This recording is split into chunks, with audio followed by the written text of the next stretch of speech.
Come, spellweavers, reavers, rogues, and men-at-arms, and answer the call of adventure. Pick up your sword, your axe, your spellbook, your bow, your rulebook, and your dice, and join the forces of good in their eternal fight against vile monsters, conspiring min-maxers, horny bards, and blood-soaked murder hobos. Discover the treasure trove of role-playing games here on Rollin Bones. My name is Ryan Howard, and I shall be your guide.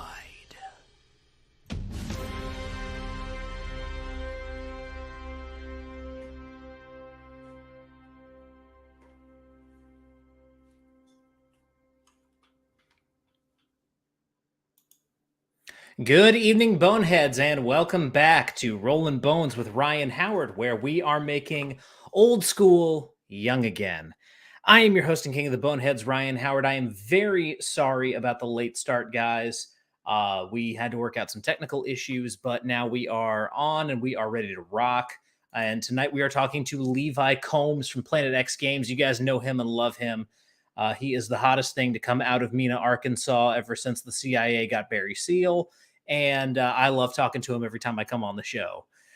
So before we get started, just want to remind everyone to like, share, and subscribe if you want to, support the show and make sure that, people see what we're doing here. That's one of the best ways to do it. Just, like, share, and subscribe. Leave a comment. Tell me what you think of the episode. And remember that you can find me on all these various social media platforms. And I am at Howard_Ryan Gregg on Twitter and Instagram. Twitch is twitch.tv/RollinBonesRyan. YouTube is Rollin Bones, and Substack is rollinbones.substack.com. Currently on the Substack, there's a nice little companion piece to our conversation tonight about Extraplanar adventures and Planescape. So if you want to take a look at that, you can find it over here on Substack. Let me make sure this is... All right, there we go. There you go. And also want to remind everyone that if you want to support the show another way, maybe you want some cool merch, I do have a TeePublic store where you can buy some great stuff, including what Levi has called the most comfortable hoodie in the universe. So without further ado, that's my, nonsense out of the way. I want to bring on the guy who you guys are here to see, especially since we are starting late tonight. So let's go ahead and bring him on. Without further ado, he is coming to us from Planet X. Ladies and gentlemen, Mr. Levi Combs. That was the greatest intro ever. You did a Barry Seal, Mena, Arkansas drop. Like, what? Amazing. Totally unprepared for that. Well, I'm glad you got a kick out of it. I figured that could go one way or the other. No, look, Google that, kids, or be careful Googling that. Mm-hmm. Yep, you might be terrified what you find there. There's oh man, you brought it back. Yep, absolutely. All right. Ooh, okay, it's been an evening, guys. It's been an evening. Let me tell you. All right. Anyway, we are on here to talk about something that's very near and dear to your heart, and that is the Planescape setting. And I also wanted to kind of, broaden things out, not spend so much time talking about the publication history, but talk a little bit about just kind of like Extraplanar adventures as a whole, and kind of, how you approach those, as a game master. So to kind of, kick things off, how did you first get introduced to Planescape? When did you encounter Planescape for the first time? Oh, I was, it was like early mid 90s. I was in the Navy. I think it had to be like 94, 95, something like that. And I didn't keep up with D&D, and I wasn't anticipating the next release, or, there was no internet. So I wasn't online looking things up. It was just stuff I would see at the comic book shop, or like a Barnes and Noble or Walden Books or something like that. And then one day I go into the bookstore, and there is this gorgeous box set on the, on the shelf there. And I was like, this doesn't look like anything I've ever seen before. There's no dragons on the cover. There's no, there's nothing that would signify it, like Forgotten Realms or Greyhawk or even Ravenloft or anything. It was just this awesome design on the cover with this ominous name, Planescape. Now, obviously I was like, oh, this must have something to do with the Outer Planes. And that was always like a kind of like a real soft spot for me with D&D, because anything is possible, when you go adventuring in the Outer Planes or demi-planes or pseudo, whatever, And we had that podcast about Arduin, and Arduin has a big thing with gates and portals and planes. So this immediately just drew my attention, and I bought it, like contents unseen, had no idea what it was really about. I just know that it said Zeb Cook on the front, and I was like, all right, well, this has to be gold, And I get it home and I open it, and I'm just spend the entire afternoon just blown away, like page by page, that perfect fusion of like Tony DiTerlizzi art plus Zeb Cook imagination. I mean, it just blew me away. Yeah, there really is something about the Planescape trade dress and the way that like Dear Talese, sorry, that is a hard name to pronounce. The way that he like kind of played around with the like the rust motif and all that stuff with the cover. I know that was kind of a thing in the mid to late 90s, just like photograph covers, kind of coming off of Vampire. Yeah, Werewolf. Yeah, and Werewolf. But there really is just something that kind of sucks you in about just this this kind of pitted, rusty sign with this lady's head, and you never crack a Planescape book, you don't know who the Lady of Pain is. But there's just something about that symbol that just kind of like pulls you in. Yeah, I don't think Tony was the one who did the cover. I think that's another artist. But the interior of that, I think that was almost, aside from the graphic design quality of it, I think all the illustrations were all Tony in that box set. If they weren't all him, they were mostly him. And I'm sorry, I don't remember the name of the artist who did the cover. If I'm correct here, but I think it is somebody else. But yeah, I don't know, that whole trade dress, it speaks of like age and antiquity, but at the same time, it's like completely different. There's nothing about it that says your traditional fantasy. That is 100% off the books, weird fantasy. It's a very strange and a very different universe that you're walking into. Yeah, absolutely. And again, not to get too far into the weeds as far as the publishing history of this thing goes, but Planescape comes to us in a very weird time in D&D history, because at this point, D&D has kind of lost its market share. It's not the juggernaut that it used to be.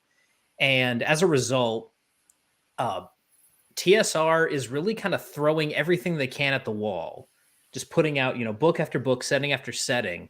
And they're also trying to jump on the trends that are being set by Vampire, which at this point is the new hotness on the scene. And so out of this kind of desperation move, plus this desire to have kind of their own version of the Camarilla, you get this weird plane hopping setting called Planescape that's built around kind of this interplay of factions within this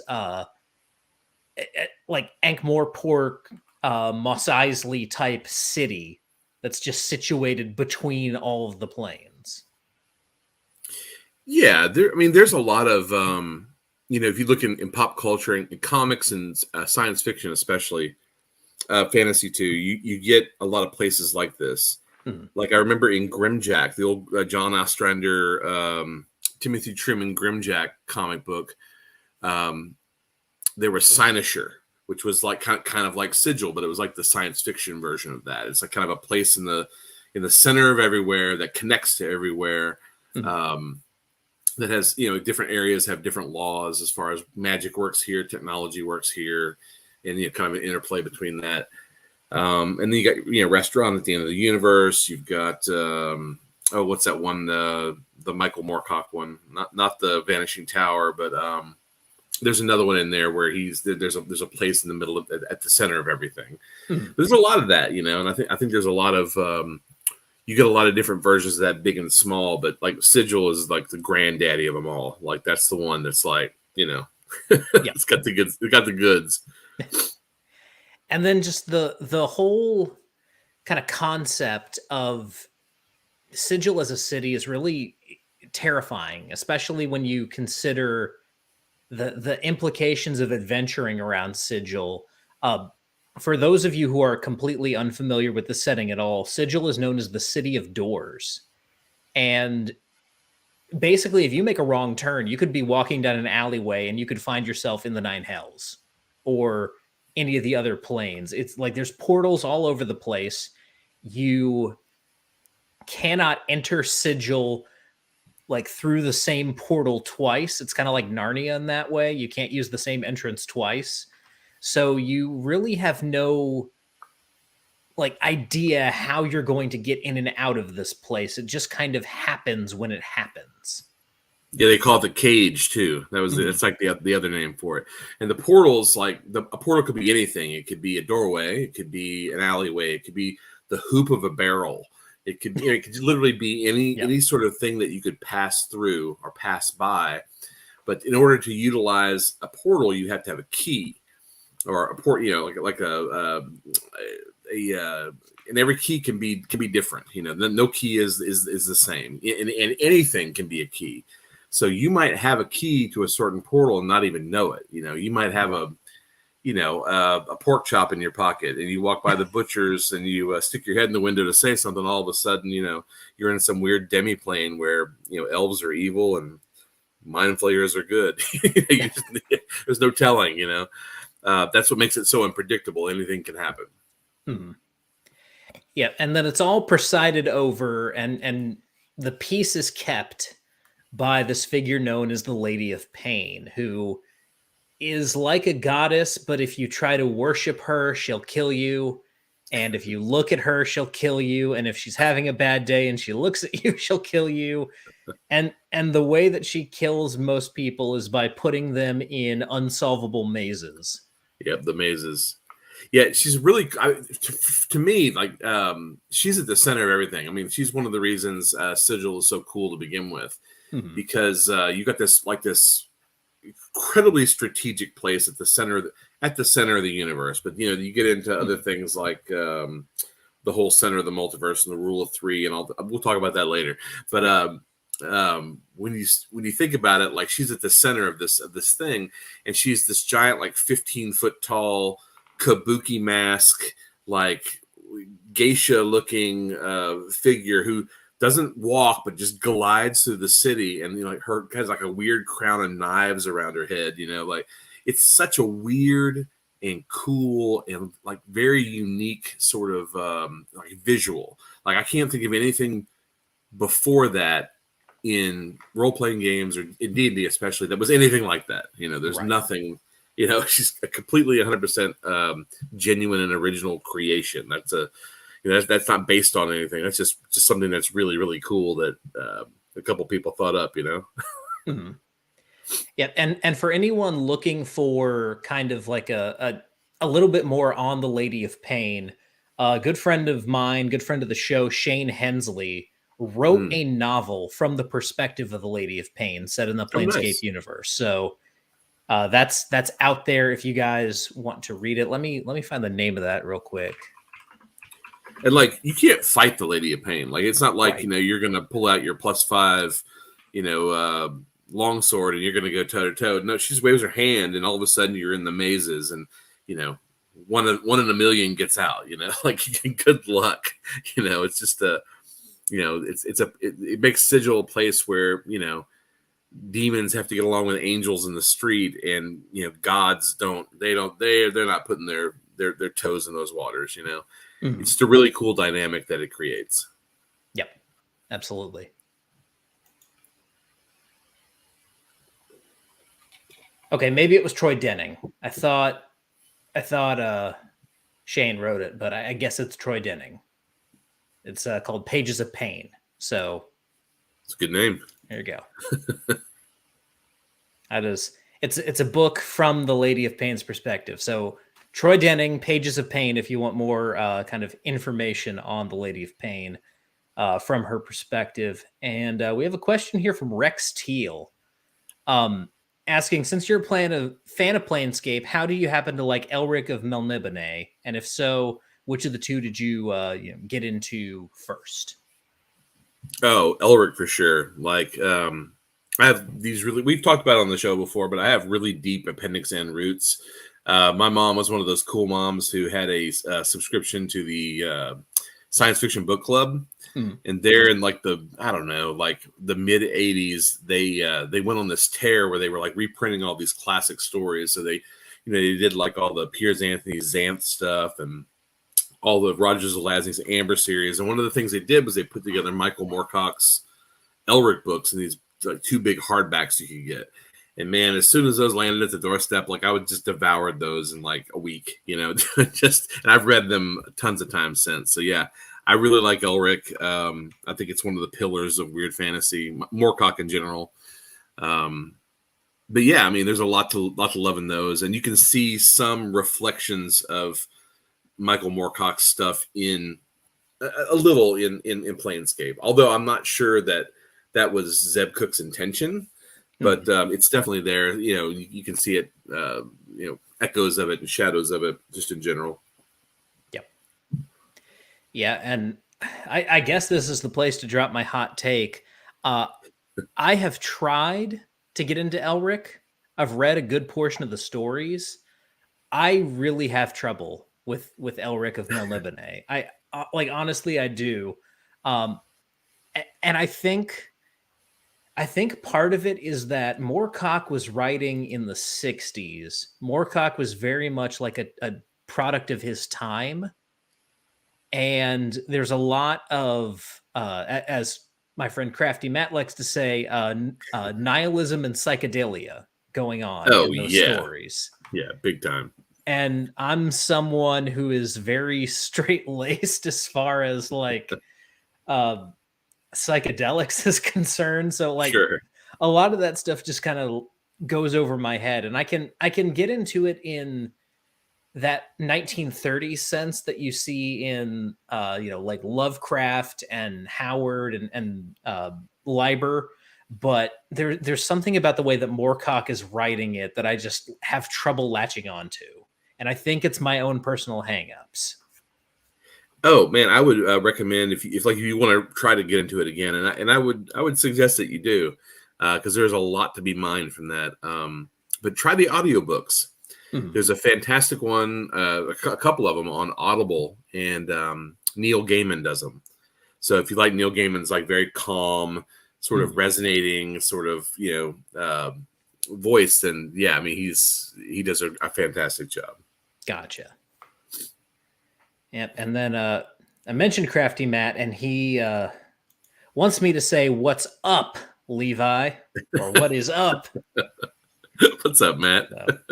He's one of my favorite follows on Twitter, or sorry, X now, online in general. That dude, Matt, has backed every Kickstarter I think since I first started 5 years ago. Like he's one of those guys that like believed in me at the beginning and has like, just supported just about everything I've done. So like, you can't. I mean, like, what do you say besides thank you? Like without folks like that, there is no Planet X. I have there is no company. I never get off the ground. So, yeah, when I see that guy, it's like high fives and beers for days. Absolutely. Come to a con, Matt.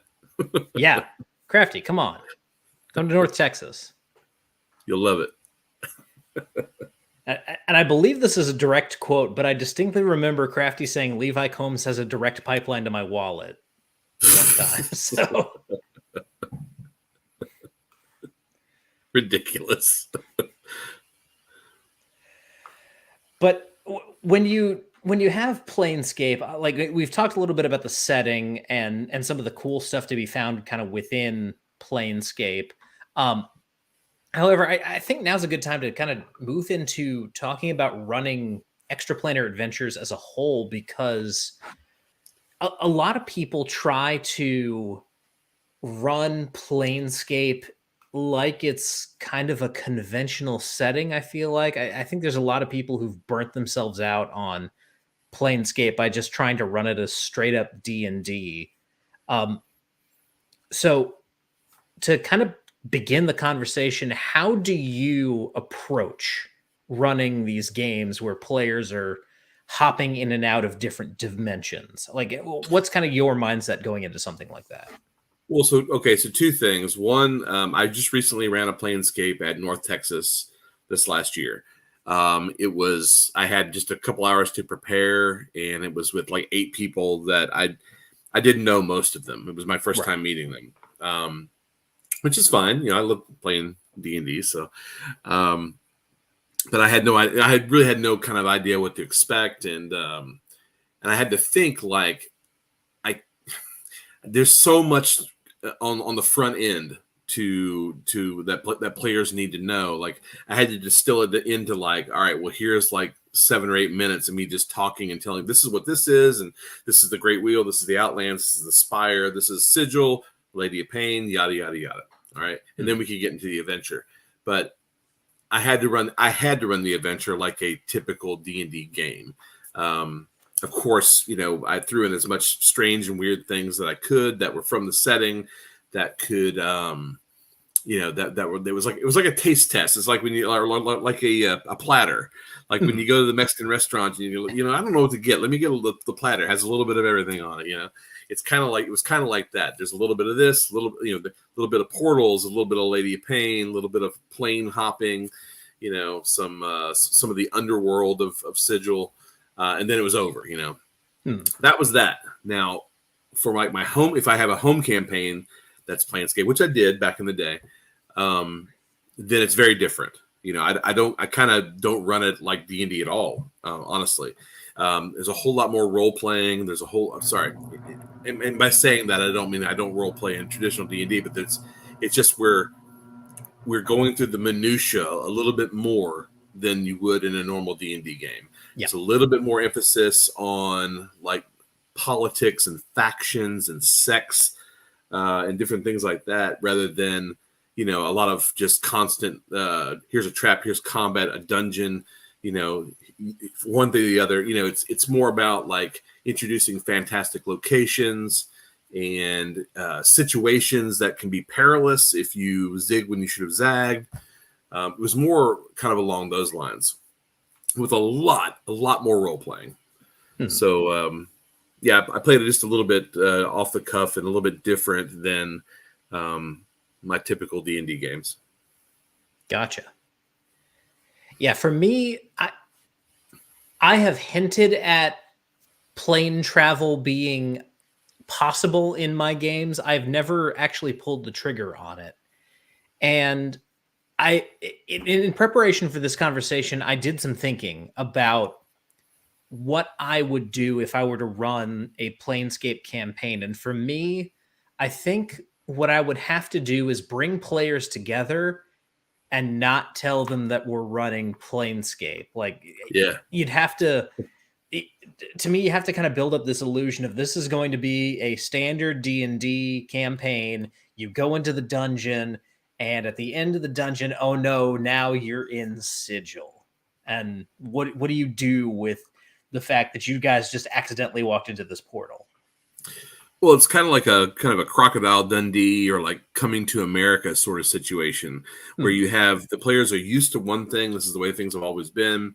They're stomping around, their home campaign at maybe 10th or 11th level, and they're the bosses. They're there's not a whole lot, at least in second edition. There wasn't a whole lot that was going to give them a super massive challenge. I mean, you have the upper tier like liches and ancient dragons and things like that. Yeah. But I'm talking like in the daily, you're dealing with the kingdom or moving from one territory to the other. There's nobody that's giving you really a hard time. But that all kind of changes when you're a fish out of water and you end up in Sigil, or you end up in the Outlands, or you're on another plane and you can't get home right away. There's no like your whole base, all your followers and your fortress and all of your excess tread. That's all gone for more or less for the intents and purposes of the game. You don't have that to fall back on. Your teleport spell doesn't take you home. Maybe your magic works a little bit differently on the outer planes. So all of a sudden, like your norms are gone, and your players now have to things are kind of like we're back at like third and fourth level again. Like we got hey, we got a little skill under our belt, but like but things are dangerous again. There's so many unknowns, and I think that's one of the great things about just playing like dimensional adventures or adventures throughout the planes, sigil, the whole nine yards. It's a very specific vibe, and I like that uncertainty of it. Mm-hmm. Yeah, to me, there needs to be a lot of effort made to really present the players with something alien, really kind of make them feel the discomfort that you would feel if you opened your eyes and found yourself in a world completely different from your own. I feel like a lot of game masters, just out of a sense of expedience, present these other planes as it's like Earth, but everyone's got a beard, or like right. whatever kind of shortcut you have to like make this world. Pizza's circular, or not, like pizza's a sphere, like in that Doctor Strange movie that was not very good. Say pizza. I mean, you're not wrong. Say pizza's circular, like pizza's not circular everywhere. Yeah. So one of the things at that North Texas Con game that I did was I really focused on locations. So the game, to very briefly summarize it, was a underground figure had hired these guys to take an object, and it had to go in a specific pattern through the planes, and then he wanted them to bring it back to me. He gave him a portal key, so this is where you got to go first, and it will lead you. This object will lead you to the next gate. All you have to do is take it and survive. Go from one place to the other, and then bring it back to me. That's all you have to do, with no questions asked. And then I will give you the means to get home. That was kind of the idea behind the campaign, or the game.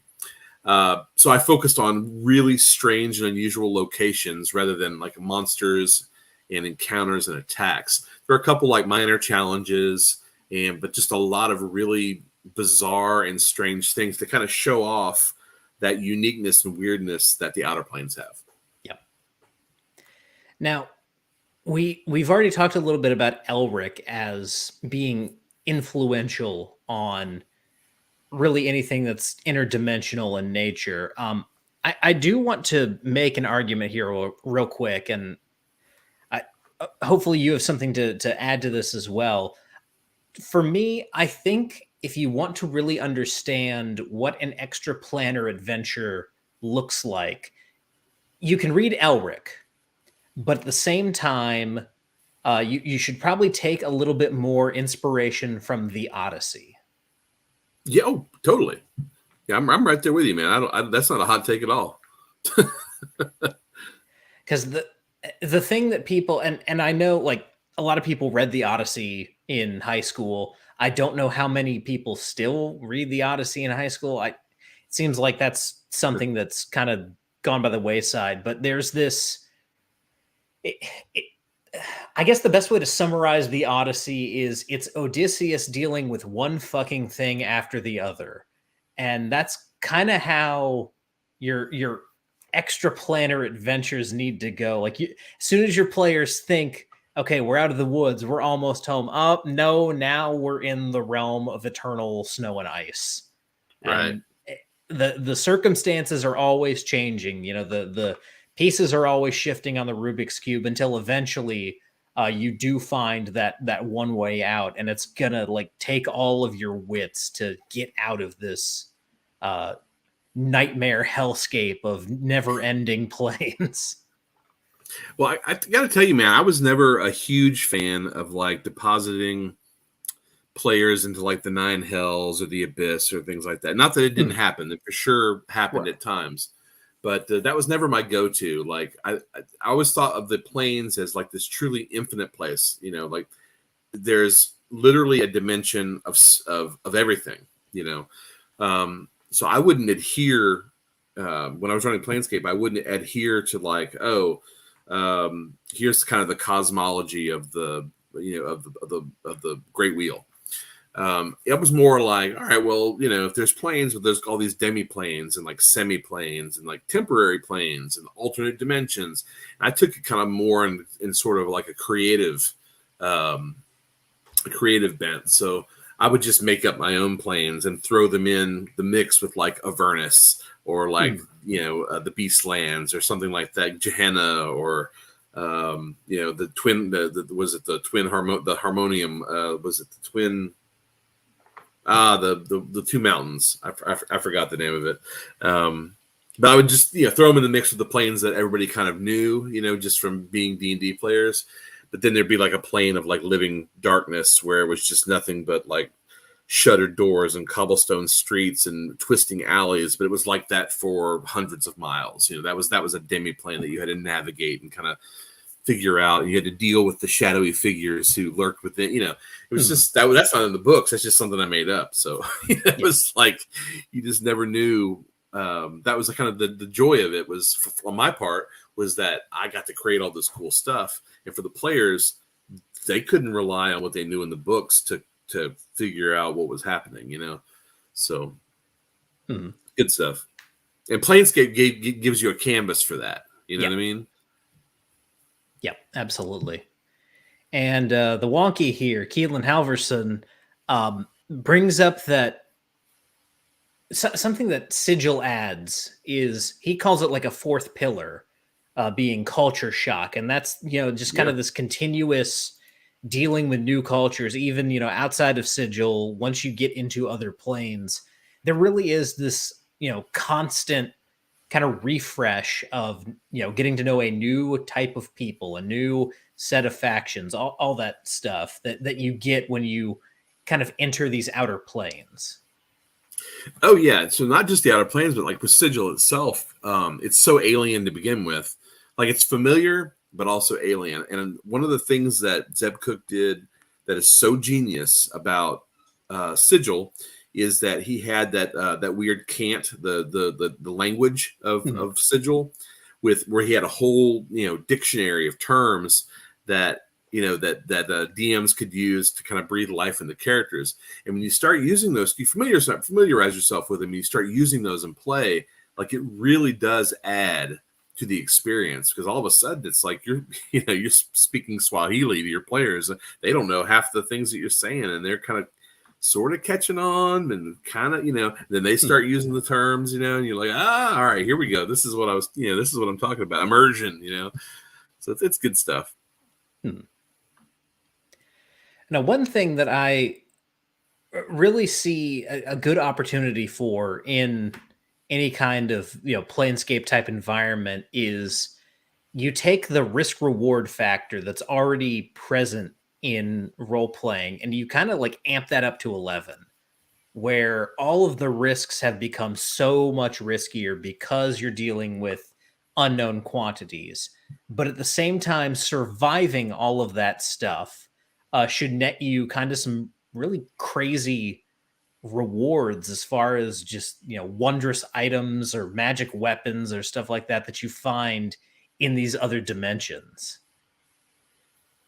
If you're focusing on outer planar play, like just as general, like not so much in Sigil or dealing with like that core Planescape play, then sure. Like I think you can get into a lot of that with just like Jeff Grubb's Manual of the Planes. You know, so much of that goes into it's so much of that is high level adventuring, anyways. You know, they're describing what spells do in these very lethal environments, and the connectivity of it all, and what god lives where. So yeah, it kind of lends itself to higher level play. But like with Sigil, you can play first level characters in Sigil, like. I'm not saying that your characters came from like Greyhawk and then they ended up in Sigil, but you know, maybe they started out in Sigil or one of the, you know, a neighboring plane or something, and they're finding themselves there for the first time. I think it's just as easy, if different, to make or to craft a meaningful campaign in Sigil at low levels as it is with anything else. Is it different? Yes. Is it maybe a little it's not everybody's immediate go-to? Yes, but I think the same design principles for adventures, in kind of normal pedestrian play, they hold the same sort of structure in play in Planescape.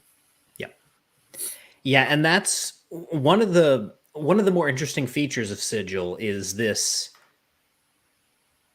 mandatory neutrality that's enforced upon the city. Yeah. To the point where gods are not technically allowed to even enter Sigil, but some still do. And so there's Right.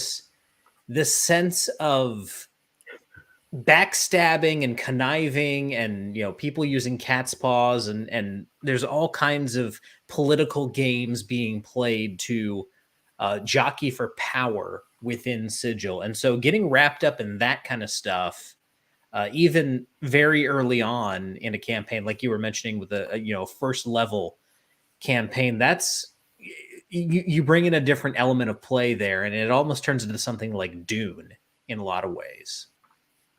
Yeah, that's a really great comparison.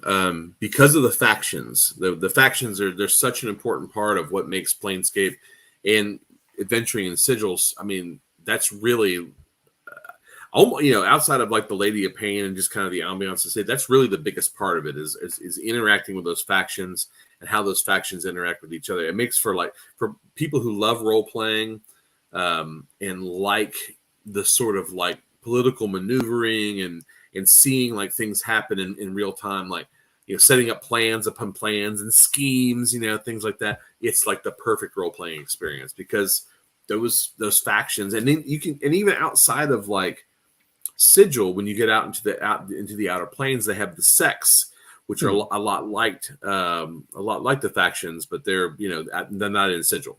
So you you have the Dustmen in Sigil, the whole faction there. Well, you can go to Gehenna or Avernus or whatever planet it was, and you'll find the Dustman sect there as well. So it's these little out branches and splinter cults almost of these factions. It's pretty cool, So there is a connectivity to the outer planes at large. Yeah, and with a lot of these, again, with faction play, you can also kind of incorporate that into plane hopping, with this idea that certain factions will be trying to stab each other in the back. So, say someone from the Nine Hells, one of the demons wants you to go to Mount Olympus and steal one of Zeus's thunderbolts, and then you have your adventure there. But then at that point, Zeus is mad at you, and so you have to deal with the ramifications of having Zeus pissed off at you, and maybe you have to do a favor for him to balance the scales.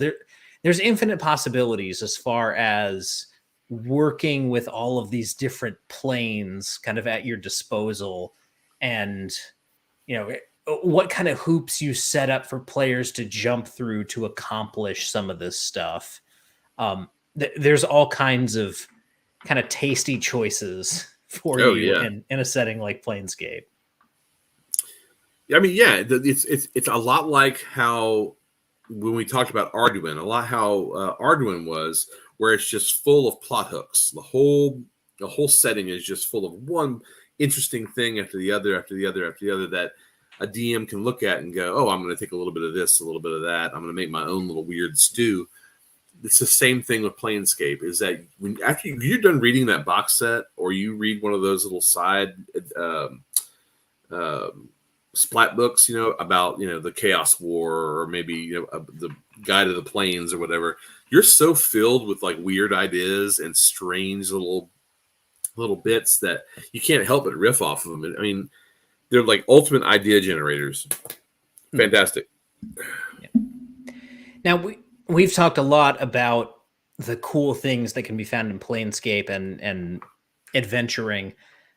I want to kind of take things in a different direction here. Why do you think that Planescape didn't really catch on the first time around? Well, without thinking about it too deeply, I would imagine it's a new thing. It's a whole different take on D&D, and it did kind of catch on from it. There, it has a very loyal following, but it didn't catch on like the Forgotten Realms. I mean, the Forgotten Realms was the flagship campaign for like 3 editions. Like it was it just had a fantastic, expansive. It's still one of my favorites. But Planescape didn't have that. It comes at, like you were mentioning earlier, it comes at a weird time in TSR/WotC history, where they're on the latter half of they're kind of starting to trend down instead of being in the heyday. And before we get to 3rd edition, they're kind of on the downward slope of things. When they were you said they were throwing all kinds of ideas like Birthright and what was it, Red Steel, and all these crazy kind of campaigns that some took off a little bit, some were just dead in the water. Like I didn't know anybody who played Al-Qadim. It was awesome to read, and I liked it, but I didn't know anybody playing it. It's kind of the same with Birthright. Like you got the box set, you played a couple games, you're like, all right, let's move on to this. In my game group, as long as we weren't playing something like Moral Project, I was happy. So like it was, it was just the way it was. But yeah, it's just kind of a lot of things. Again, it's strange, it's new, not your typical role playing experience. Downward slope of TSR. At the time, Vampire, Werewolf, and all that White Wolf stuff is king. I mean, it's just ruling the game stores, just packed on the shelves. So maybe a little bit of bad timing, but it really does have everything you need, especially that first box set. It has everything you need. It has great writing, fantastic art, incredible design, ultimate playability. And then all the guys who came in afterwards, like was it Bruce Cordell and Monty Cook and all those guys, man, they killed it. They were such an awesome job. Like they really helped. Like they took those initial setting that Zeb created and they just shot it into the stratosphere. Like so much of the stuff that they wrote and created as supplementary material is just like, it's awesome. I mean, they're doing Planebreaker now, over at Monty Cook Games, which is essentially very, very similar, to Planescape, but it's their creation. Like, there's a Lady of Pain in Planescape, but they have like the Red Manus or whatever the very similar figure that kind of keeps the peace. Yeah. In Planebreaker, but I think Planebreaker is where Planescape would have gone had they kept control of it, and they had been the ones guiding the ship.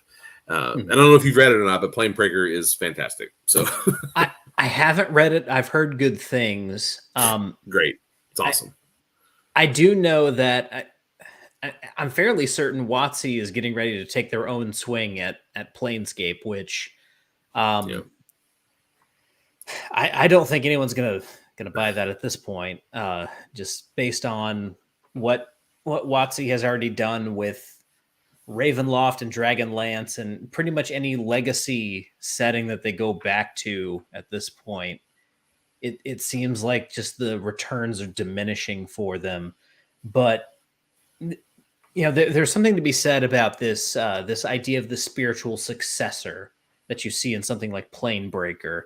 And it's really cool to see people kind of pick up that ball and run in directions that Wizards of the Coast is probably never going to go in, just because at the end of the day, they answer to a board who answers to another board who answers to another board. No, 100%. If I had my druthers, it would be WotC creating new settings. I'd like to see, rather instead of exploring the old ones, which we've kind of seen a bunch of times, I'd rather see new settings, or instead of creating a new setting, hey, maybe make some throwback modules. Like DCC makes those cool original adventure. Those are great. in second edition, they had all those really cool Return to the Tomb of Horrors, Return to White Plume Mountain. They had a bunch of that stuff. In fact, I think fifth edition has done some of that too. I want to say it was Elisa Teague did Return to the Tower of Inverness, which was very, very good. It was a really good adventure. Great tournament event, like not tournament adventure, but great con adventure. There's a ton of that kind of stuff out there, but I would just rather see, like, instead of exploring old properties, maybe create some new ones. Because when was the last time we really got like a really interesting new property? I mean, I guess with the Critical Role stuff, which I don't follow, but like I'm very happy it exists. Before that, what do we have? We had like Eberron. Eberron was the one that was really good. Yeah. That was able to stick around and was interesting. Keith Baker, I think, was the creator of that. Mm-hmm. And that was like Planescape was a breath of fresh air. When it showed up, it was like, oh, here's something new and interesting that we kind of haven't seen before. Let's play this. Like it was fun. Mm-hmm. I'd like to see more of that. And Rex, to answer your question here, I'm pretty sure Planebreaker runs on Cypher System. I think so. Yeah. Because I think that's the system that undergirds most of Monty Cook's products now. So yeah. If that's one of his, then it probably is a Cypher System or Numenera type game there. So. Yeah, I can't recommend Planebreaker in any higher. Like, the books are beautiful. They are very well made. They're very well written. And like Planescape, reading them is just an idea generator. Like, even if you don't plan on running Planebreaker, it's still good to read because, like, you're like, oh, let me make a note on that. By the time you're done reading the book, you got 5 pages of notes, where that was a cool idea. Let me kind of extrapolate and turn that into something else. So even if you don't play Cypher System, you don't have no interest in running a Planebreaker campaign, the book is still cool to read if you like reading game books, Yep. Mm-hmm. And then another way for people who are interested in Planescape but can't necessarily get a group together to experience this system, and this is something that a lot of people in my generation know about, Planescape Torment. Yep. It was a very... I knew where you were going. very well-regarded PC game back in 1999. It has been continuously remastered and kept running on modern systems. You can get it on Steam. You can get it on Good Old Games, which is probably the best place to get a game like that. But it's very much playable and very much available for people who want to experience Planescape through a very good and very well-regarded CRPG. That's out there for anyone who wants to take a look at it. Oh, I 100% concur, man. Planescape Torment, when it came out, like our group, like everybody just kind of stopped meeting for a month because we were all playing Planescape Torment at home. Like it was awesome. It was, yeah. I still to this day regard it. It's up there with some of my favorite computer game experiences. Yep. Like just as much as I got into like playing Diablo 2 when it first came out, and I was just like, I gotta play every character and play through every bit, get all the cool stuff. Like I felt the same way about Planescape Torment, where I've got to play the story through. This is amazing. Yeah, it's good stuff. And Planescape, this is I really do regret not ever like taking a swing at this myself as a DM, and I like it's not too late or anything like that. Not at all. I can try it. It's not like I'm at the end of my life and I'll never game again. But this is something that I really I kind of wish I could really play it like in the time that it was first released. Kind of one of those nostalgia for an era I was not around for kind of things. Because I know there's so many cool things about Planescape. Like we could talk. I'm telling you, I could talk about this for like the next 5 hours. Like it's there's so much cool stuff in there.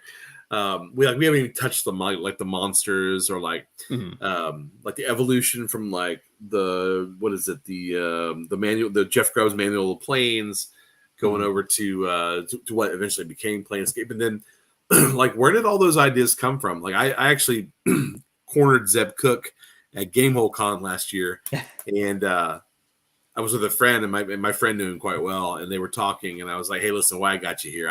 I gotta know some things, you know, like I gotta know like where did these ideas come from, and like does it have any connection to this?" Yeah, and he was very frank and very super nice guy, and was very frank and open and honest, and yeah, he just it's like I don't want to call it his magnum opus because like he wrote some of his cool stuff.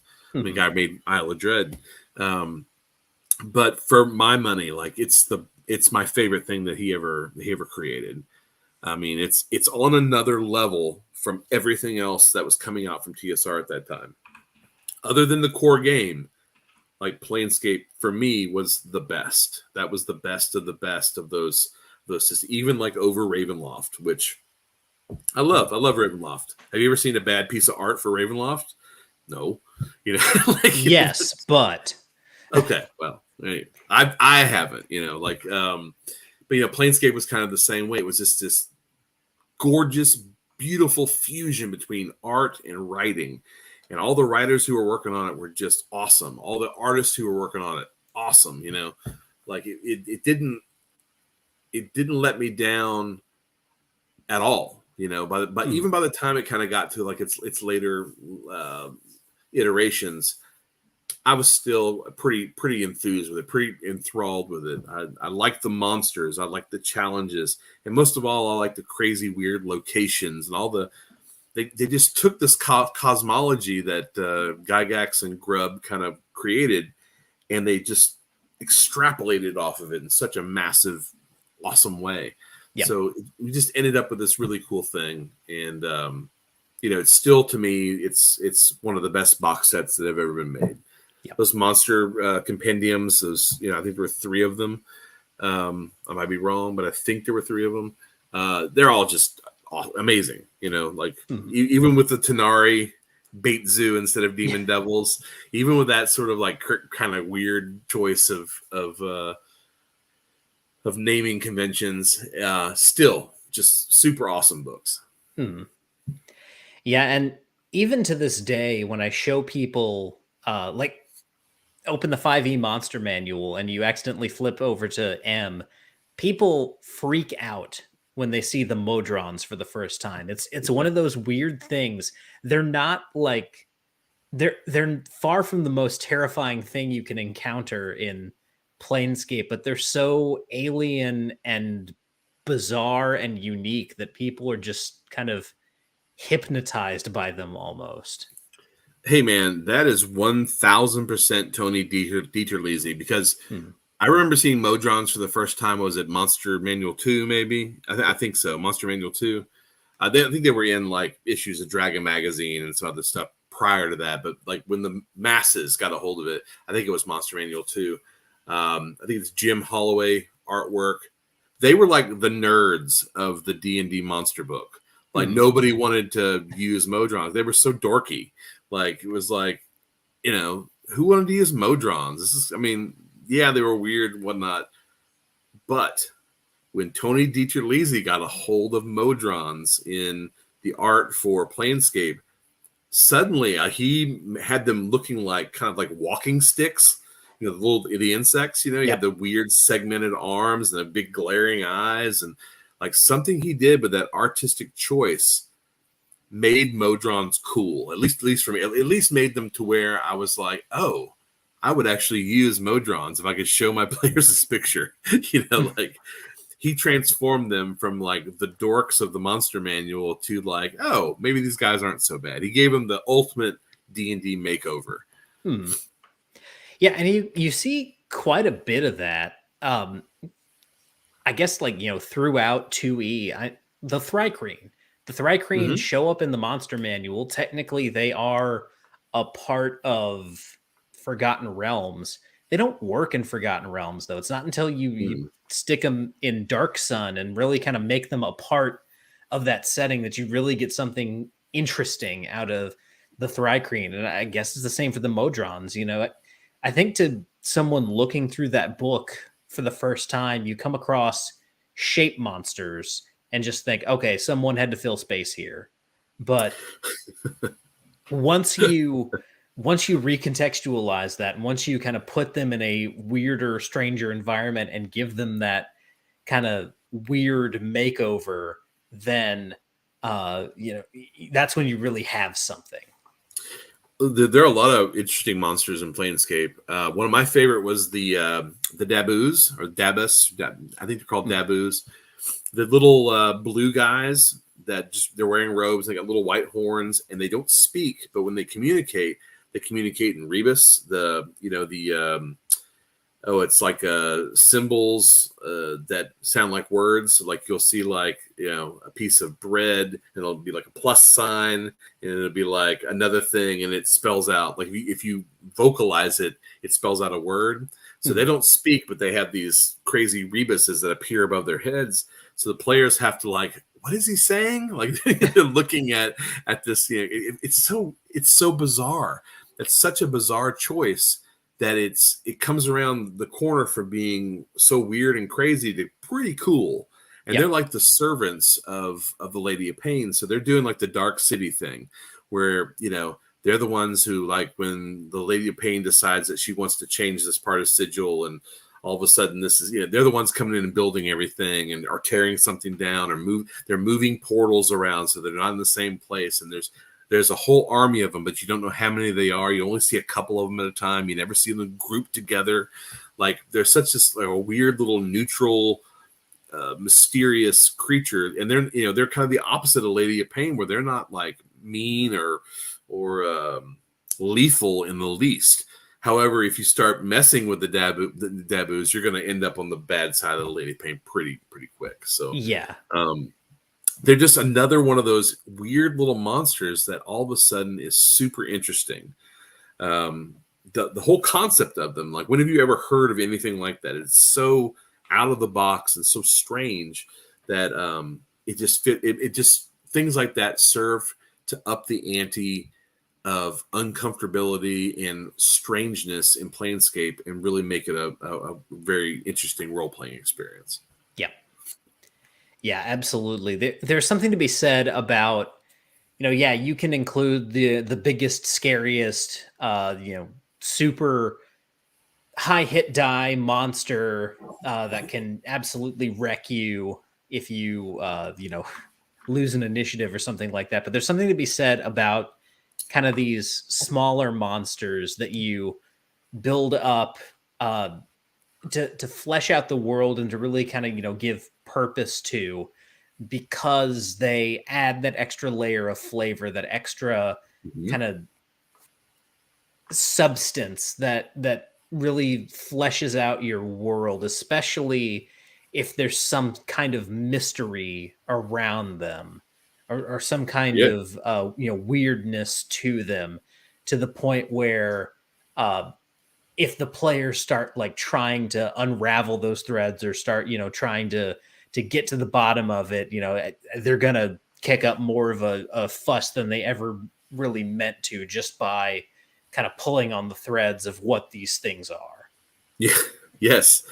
They're the Daboos, especially. Those are endless plot hooks.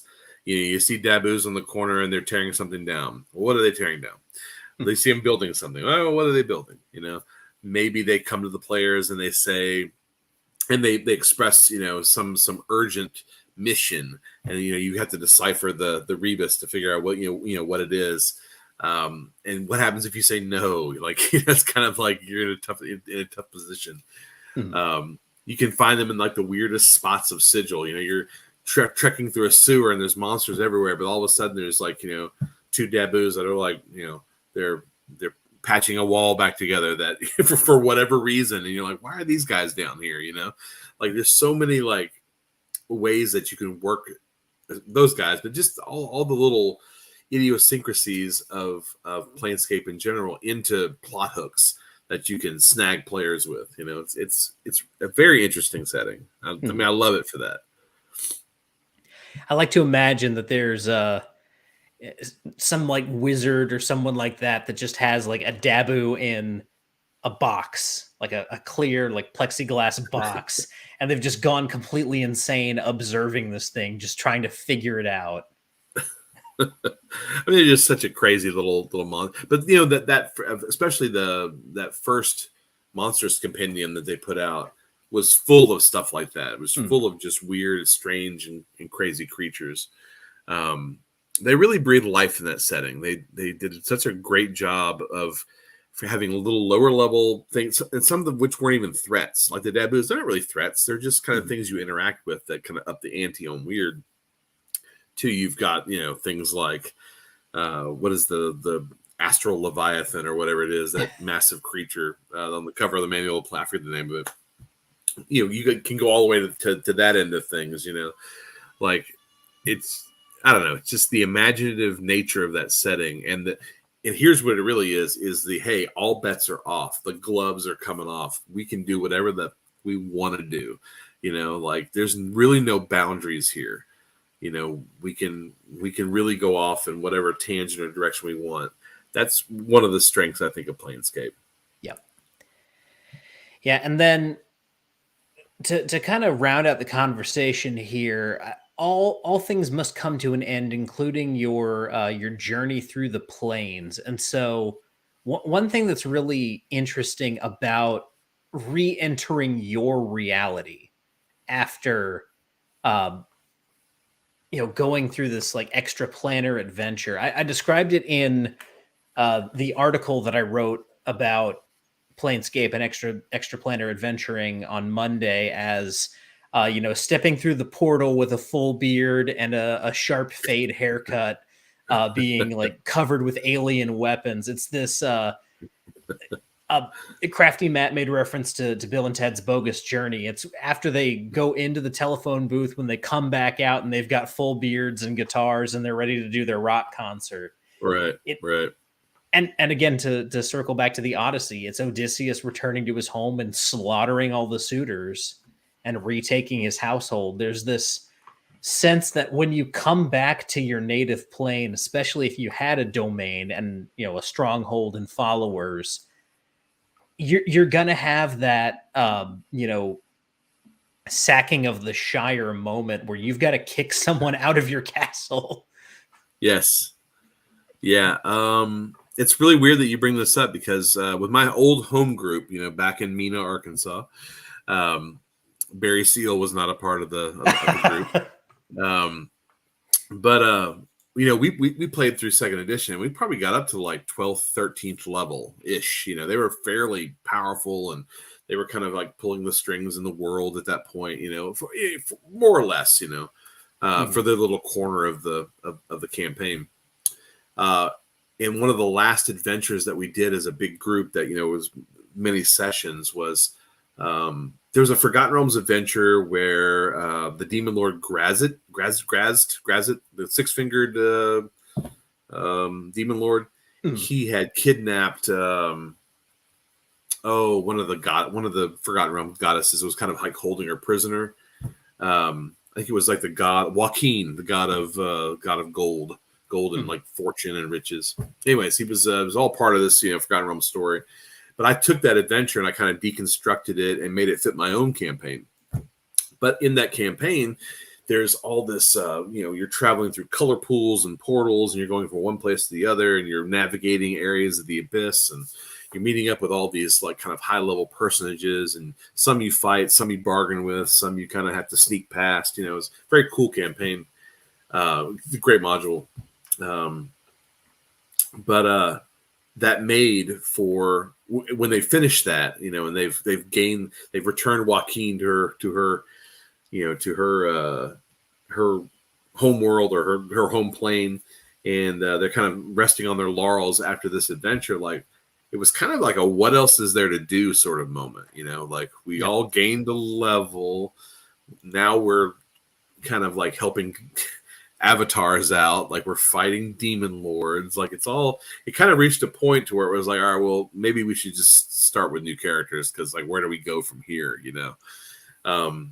So I get it. Like what everything seems like, you know, kind of loses a bit of shine whenever you're traipsing through the plains and, you know, doing battle with you know, fighting off the big boys. You know what I mean? Mm-hmm. Yeah, and Crafty Matt just sent me a picture of the Astral Dreadnought. So Yeah, for those of you who have not seen this, let me go ahead and present my screen here. That's terrifying. It's like a beholder with Mojo from X-Men's body. Like,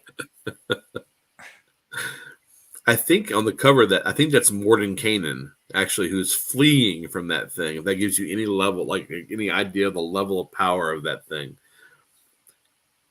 mm-hmm. Yeah, it like, man, that's it's one of Jeff Easley's best. Like if you had a top 5 Mount Rushmore or whatever of Jeff Easley paintings, that's on it. Yeah. My God, that thing is terrifying. Yeah. I mean, yeah. What are you gonna do? It's like the evil space whales from Ahsoka. Just these giant, you know, spatial monstrous creatures. You know. Yep. You can't really defeat them. You just kind of have to interact with them. It's like a zombie horde of, you know, 10,000 zombies. You're not really going to fight them, but you can kind of interact with them. You can divert them. You can slip past them, maybe. You know. Mm-hmm. Yeah, and as Crafty points out here in his comment, the Cacodemon from Doom is very much inspired by that piece. Yep. And like Doom and Quake especially came out of the role playing games that were being played by the guys at id Software. There's a lot of crossover there, and yeah, with art like this, I know the main artist on Doom was a guy named Adrian Carmack, who is very obsessed with like how twisted and bizarre can I make all these monsters. And so you've got all of this inspiration from something like Planescape. Yeah, like that's a good place to grab your inspiration from. I was more of a Hexen guy. You know, you remember Hexen? That was kind of like the fantasy version of Doom or Quake. Yeah, we had that was the one we had on our computers at work. Your government dollars at work. I mean, I just assume like everyone's got video games on their work computer. The only reason I don't have any on mine is it's barely able to run like Minesweeper. Oh yeah, this is back in the day of like this is like 1993. Like nobody was coming to check our computers. They actually did have Minesweeper on them. No, that piece comes from the Manual of the Planes, and I want to say, man, I don't remember the exact date Manual of the Planes came out. I wish I could pinpoint that, but that was a first edition book, you know. So, yeah. Cool. Well, as we are kind of running up on our time here, do you have any closing thoughts on Planescape or just Extraplanar adventuring as a whole? For Planescape, I mean, I don't know what Hasbro's going to do with the 5th edition version. I have no idea. But classic Planescape. I mean, that first box set, you don't have to go out and find one on an RPG auction site or eBay or pay $350 for it at a game store. You can just go on and you can get a PDF, or you can get a print on demand copy for far, far less. But it is 100% worth it. A lot of what you see in modern RPGs today, I mean, got really kicked off with Planescape. That immersive role-playing experience where a place feels lived in, really has a place in Planescape. I'm just like, my mind is circling through like all these different like current RPG products that have gotten a big boost from you could tell the people who created those, they must have read Planescape. Yep. And loved it. A lot of the stuff that I write, has had dips its toes into the Planescape pool. So if you haven't read it, you should read it. It's really good. And all the supplemental material, not every adventure is going to be like a winner, but most of it falls on the side that you're not sorry you bought it. Yeah. That was really one of the strengths of those products back in the day. Like I could buy them sight unseen and not have buyer's remorse after. Like it's not like sometimes you buy a box set and open it up and you're like, oh, like. But with some of these books, some of these box sets, they're just fantastic. The art is great. The maps are like next level. And some of the writing, like I said, Zeb Cook, Bruce Cordell, Monty Cook. I mean, it's just a who's who of awesome creators. So they are worth seeking out. They are worth pursuing. So run a Planescape campaign. Try something different. It's awesome. And if you do want an original collection of physical box sets, then congratulations on being a multimillionaire. Yeah, like I saw a post on Twitter today, and it was a guy.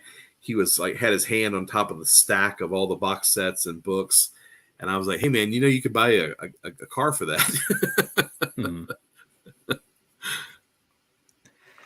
Oh man, that's Crafty Matt with an interesting factoid here. Palladium tried to write a 3PP for Planescape, and that's what turned into Rifts. Oh, I didn't know that. Yeah, I thought Rifts. I kind of almost thought Rifts preceded Planescape, but I'm probably wrong. I don't know. So it's crazy. Oh, anyway, guys, that is going to do it for Rollin Bones this evening. Levi, thank you so much for braving the storm, the technical difficulties. Yeah, sorry, dude. Don't worry about it. Like I live in the sticks. I'm glad that we were actually able to have this conversation. I was deathly afraid that we were going to have to call it for this evening, and so I'm glad that we were actually able to talk and get this out here for people to hear. Yeah, man. No, it's always good to talk to you. And listen, you were one of the first people like 4 or 5 years ago to ever have me on a podcast. So I really, to this day, still, like I said, I still, just like I was talking about Crafty Matt earlier, I appreciate it, man. Thanks for sticking by me and, always giving me a platform to talk about my weird stuff. No problem at all. Do you have any campaigns going on right now that people need to know about? No, I don't have any going on right now. I do have one coming up. It's a Halloween zine. It's an RPG horror, but it's like classic horror mixed with a little bit of like it has weird bits for fantasy horror, modern day horror. You can use it for a lot of things. If you remember my phylactery zines, it's kind of a potpourri of things. Like it's like a grab bag of cool things you can use. I did that for classic horror, and that's the RPG. It's called Reverend Werewolf's Old Timey Monster Mania Family Hour. Yeah, and it's one of my favorite things I've written in the last couple of years. It's pretty. In my opinion, it's pretty. Like, listen, 100 people will probably like it, but those 100 people that do like that are into that and do like it, it's going to be a hit. So we'll see. It's coming out on the 10th, October 10th. All right. Well, guys, next week on Rollin Bones, you have recently heard him on Natural Ones with Basic Expert and Victor Gorchev. He's been on the show before. He has a brand new Kickstarter that is launching later this month for Acts 2. Ladies and gentlemen, Alexander McCrease will be right back here on Rollin Bones next week. And our topic will be, is domain play a necessary endpoint for a role-playing game? And so that's what we'll be talking about next week, as well as some Acts 2 stuff. It'll be a great conversation. You guys know how Alex and I end up talking to each other. There's a lot of philosophy and stuff like that. So until then, Whether you rolled a 1 or a 20, I'm so glad that you rolled your bones with me, Ryan Howard, and I will see you guys next time.